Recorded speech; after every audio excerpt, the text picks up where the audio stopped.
નમસ્કાર ખેડૂત મિત્રો, કૃષિ પ્રગતિ યુટ્યુબ ચેનલમાં આપનો હાર્દિક સ્વાગત છે।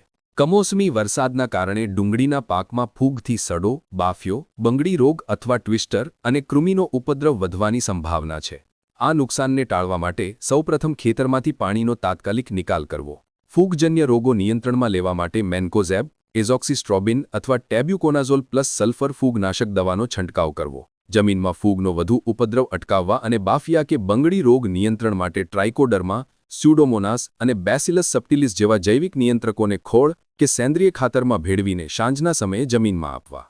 મૂળના વિકાસ અને સારો દડો મેળવવા માટે જૈવિક ખાતર માઇકોરાઇઝા જમીનમાં આપવું અને કૃમિનો ઉપદ્રવ અટકાવવા પેસિલોમાઇસિસ અથવા વર્ટિસિલિયમ ક્લેમિડોસ્પોરિયમનો ઉપયોગ કરવો।